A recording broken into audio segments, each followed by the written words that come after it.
name is Pastor Evan Burrows. I'm serving as senior pastor of First Baptist Church of College Hill here in Tampa, Florida. And I just wanted to take this opportunity to affirm the ministry of New Hearts Outreach. Several weeks ago now, we had an occasion at our church to address some of the sexually charged issues in our society today, particularly dealing with the issues of same-sex marriages. And I searched for an approach that would be acceptable, that would be authentic, and would be non-judgmental. I remembered that we had an established relationship with New Hearts Outreach and Brother Mark Culligan. And so I was led to reach out to Mark and ask him if New Hearts could help us to address this issue in a way that was unique and in a way that was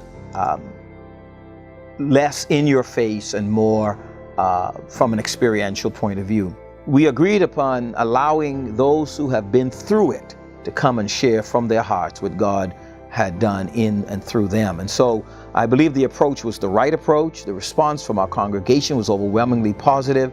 And I believe that we opened the door for dialogue. We opened the door for, as one of the presenters put it, created a safe space for this subject. I believe that the time has come for the church in a compassionate but in a direct way to address this particular issue. And so I'm praying that over time God would give us new insight and would move us to a place where we do become a safe place, a place where people can be free to share their hearts on this issue, but also a place where they can find healing and a place where they can find restoration. And so I just want to thank New Hearts Outreach and Mark and the other folks who came for their kindness and for coming and helping us to address this really, really sensitive issue.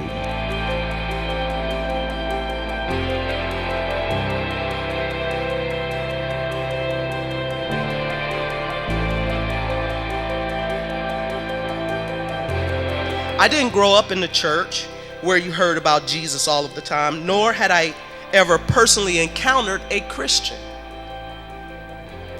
Not one Christian. Now, I came to the Lord in my 30s, in my early 30s.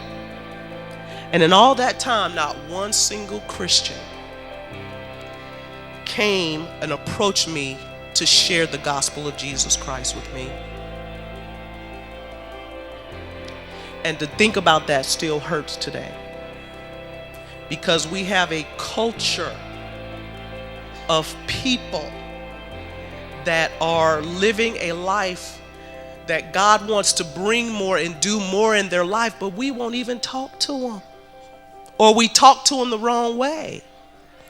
We don't have to be babysitting them, but we do have to love them the way God would.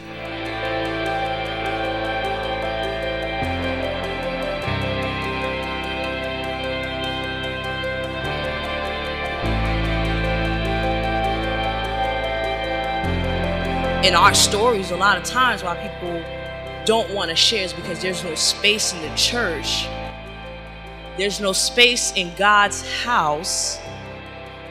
There's no space in God's community for people that are struggling in the church to say, I'm struggling. I was in the church and didn't feel safe to even share. I felt like homosexuality was the worst sin ever. You felt trapped, ashamed, embarrassed, and you couldn't tell anyone.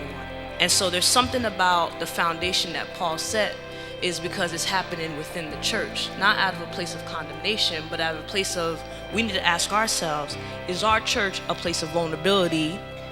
Are we safe? College Hill, are you safe? Are you a safe person if the person next to you or behind you came up to you and said, hey, I struggle?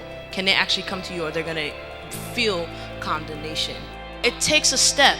So for you, you might be the person that's struggling. Part of it today is like, who's that safe friend around you for you to share? For the other person, it's kind of like, man, I act like I'm self-righteous, like I'm above this struggle. It might not just be same-sex attraction. It could be whatever your friend's dealing with, addiction, like whatever. Are you that safe person? And so we can't just read the word and not apply it. Like, where do you stand today as a community, as a church, as a friend? Maybe some of your family members. Are you a safe person? If we are not real, we expect people in the church to be real or out there who we reach in. I can honestly say I can stand here now and share my testimony because God's people made it available. And so I think if we are in the church pews that are struggling, we need to create space for that. And so I'm grateful for New Hearts for being an advocate in our community for so long. And so I'm praying that College Hill, in this community, leaders would rise up to make space for those that are broken.